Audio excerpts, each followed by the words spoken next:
Bismillahirrahmanirrahim. Assalamualaikum warahmatullahi wabarakatuh.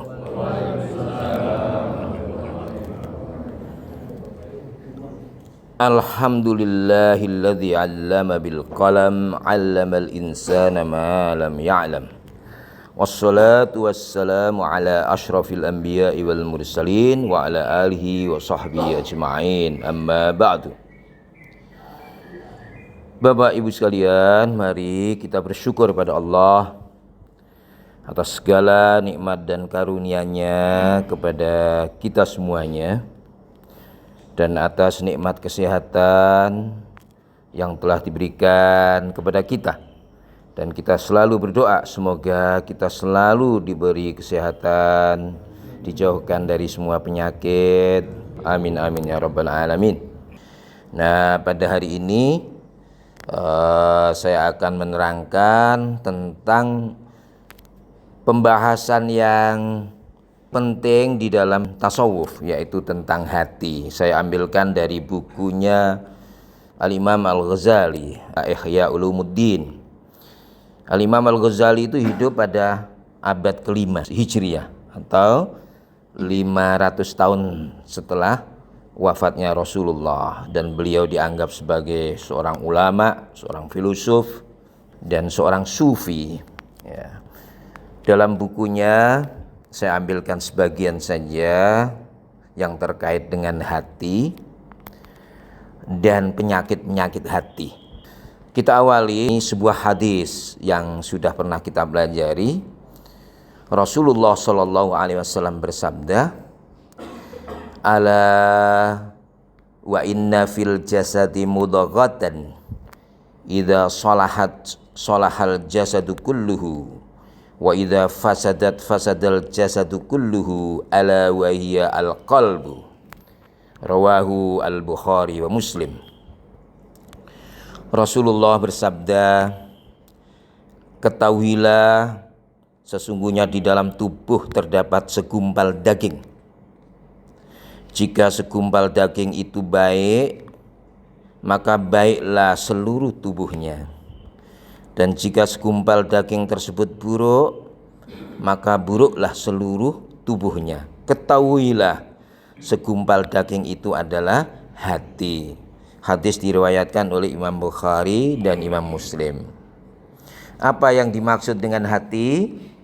Menurut Imam Al-Ghazali dalam bukunya yang tebal itu, ya, hati itu ada dua macam, yang sifatnya fisik dan non fisik. Yang sifatnya fisik adalah segumpal daging yang menurut beliau yang berbentuk kerucut yang berada di sebelah kiri dada kita, ya, yang sebenarnya dalam ilmu kedokteran ia adalah jantung. Ya, tapi demikian kita, dalam hati kita itu ada di sebelah kiri, padahal hati yang dalam bahasa Indonesia dalam ilmu kedokteran ada liver yang ada di bawah. Nah, tapi demikianlah arti fisiknya. Arti yang kedua adalah non fisik. Non fisik itu yang kemudian kita artikan sebagai kalbu, sesuatu yang halus, sesuatu yang rohani. Ya, ia kadang berbentuk jahat, benci, penuh dengan syahwat, tapi ia juga ada cinta. Nah, kadang juga ia berbentuk cinta, dan itu tidak berbentuk segumpal daging, ya, tapi demikian sesuatu yang ada di dalam diri kita, itu maknanya adalah makna non fisik. Nah, seperti hadis tadi, baik kita artikan bahwa ia fisik kalau dia rusak, sakit, yang kemudian harus dibawa ke dokter, ya, kemudian di jantung kalau sudah sakit secara fisik, nah, bisa membuat badan-badan yang lain kalau tidak segera dioperasi gitu ya, nah, maka menjadi bahaya untuk keseluruhan tubuh. Demikian juga hati dalam pengertiannya non fisik. Kalau sudah sakit hati itu, ya, bisa sakit sekujur tubuh kita. Menurut Imam Al-Ghazali, ya, hati itu memiliki tentara ataupun senjata. Senjatanya dua macam. ia berbentuk lahiriah satu, yang kedua berbentuk batin. Yang bentuk lahiriah adalah anggota badan kita. Hati kita berniat mau lari pagi, maka kaki menjadi tentara ataupun senjata yang dimiliki oleh hati tadi. Berniat untuk melakukan sesuatu, tangan melakukan, mata, ya.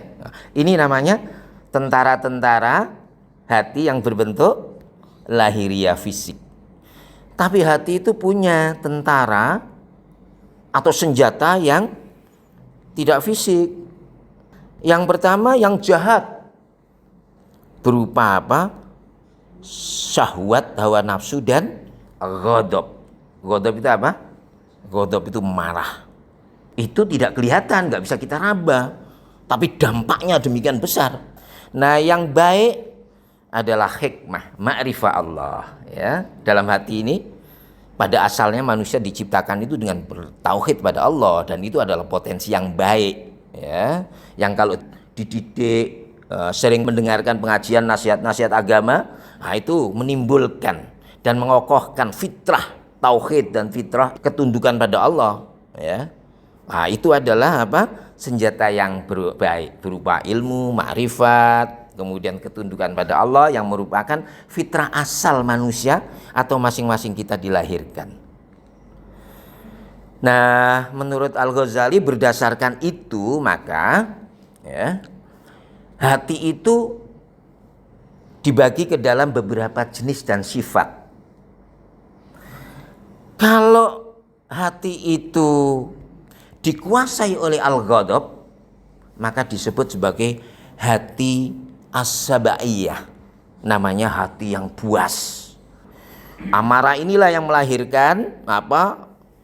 Perilaku seperti binatang buas. Memusuhi dan menyerang.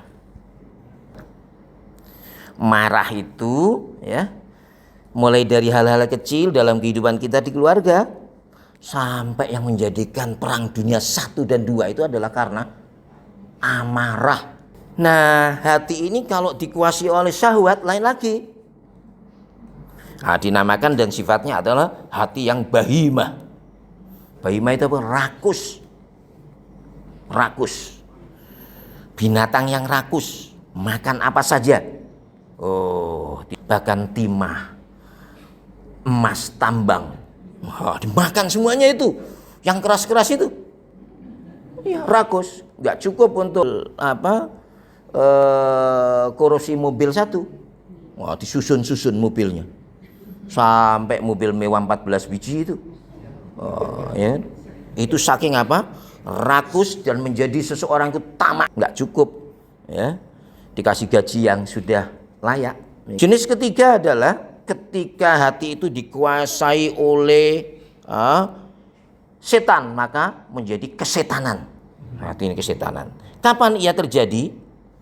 Ketika ghadab dan syahwat menguasai hati kita. Ketika syahwat, keinginan yang demikian menggebu, ya, kerakusan ditambah dengan apa? Sifat buas, itu menjadikan hati kita kesetanan. Menjadi betul-betul penjahat dan penipu. Tapi ada jenis yang lain, namanya hati yang sifatnya adalah rabbaniyah. Dia percaya pada Tuhan. Dia punya ilmu pengetahuan apa yang baik dan yang buruk, mana yang harus dilakukan dan tidak. Manusia harus belajar, harus pergi ke sekolah untuk mengetahui ini dan mengembangkan. Mendengarkan pengajian dan berkumpul dengan orang-orang yang soleh, ya, kan? Itu adalah dalam rangka untuk supaya kita ditumbuhkan hati robbaniyah pada kita, ya. Demikian, ya. Ini sifat dan jenis hati yang robbaniyah inilah yang kita mau sama-sama bangun, ya kan? Dengan kehadiran kita, ya, ke mushola dan lain sebagainya. Bapak Ibu sekalian, ada banyak penyakit ada di dalam hati ini. Dalam satu pasal tersendiri, Imam Al-Ghazali itu menunjukkan pintu-pintu di mana setan itu masuk di dalam hati kita, yang kemudian melahirkan apa? penyakit-penyakit. Di antara penyakitnya adalah ya, penyakit pertama adalah tadi al-ghadab. Kalau hati ini sudah amarah berlebihan ya, murka dan tidak terkendali ya, pemimpin membawa kezaliman, kita sendiri membawa kerusakan pada kehidupan keluarga kita ya. Ketika marah tinggi apa saja kita banting, kita rusak ya kan ya. Kemudian baru setelah itu sadar dan menyesali ya kan. Nah, itu adalah marah. Penyakit pertama adalah apa? Penyakit marah. Yang kedua adalah penyakit syahwat. Ini yang besar-besar dulu ya. Syahwat ini adalah dorongan nafsu yang tidak terkendali. Terutamanya menurut Imam Ghazali itu syahwat perut dan syahwat seks. Dalam satu pasal tersendiri dia di dalam buku itu kasrus syahwataini, bagaimana memecahkan ya, mengelola diri ya, dari dorongan syahwat perut dan seks. Itu ada. Ghadab dan syahwat itu menurut Imam Al-Ghazali tidak boleh dihabisi, tidak boleh dibunuh. Kalau tidak ada syahwat kita tidak bergerak dalam kehidupan. Kalau tidak ada emosi ghadab ya juga tidak seimbang. Cuma bagaimana mengarahkan syahwat menjadi positif. Positif. Ghadab wajar kita marah. Dikembangkan menjadi marah yang positif seperti apa ya? Saya benci dengan ketidakadilan, korupsi, saya benci penjajahan, saya benci dengan pencurian dan membenci.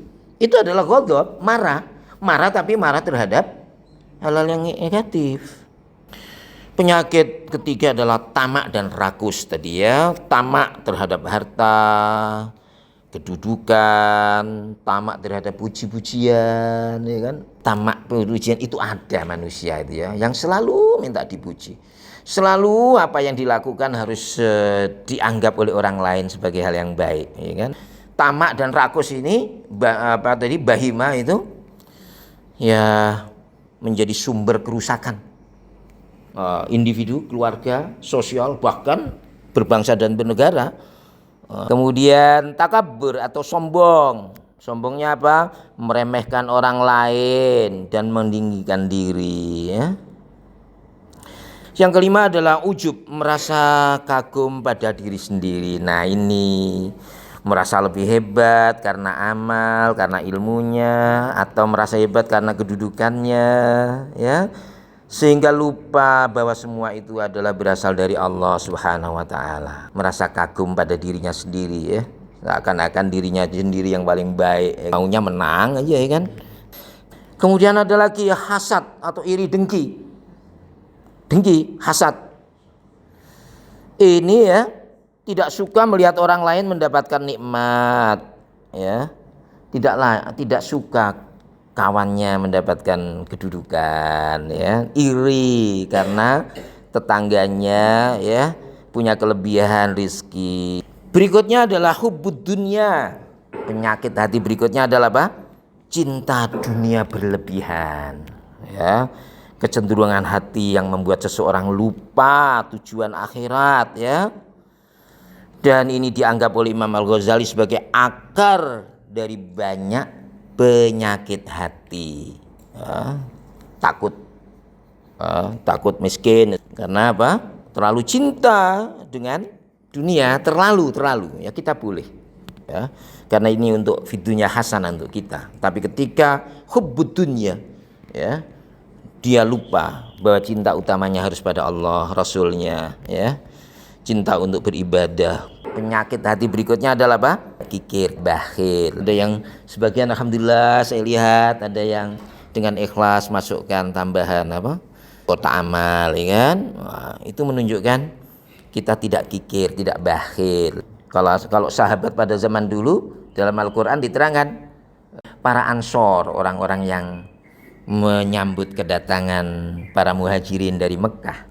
Orang ansor di Madinah itu direkam oleh Al-Quran bahwa mereka mengutamakan keperluan para muhajirin daripada diri mereka, meskipun mereka tidak memiliki, kata Al-Quran ya. di dalam surat Al-Hasyr ya. Suudon ya, berprasangka buruk tanpa bukti ya.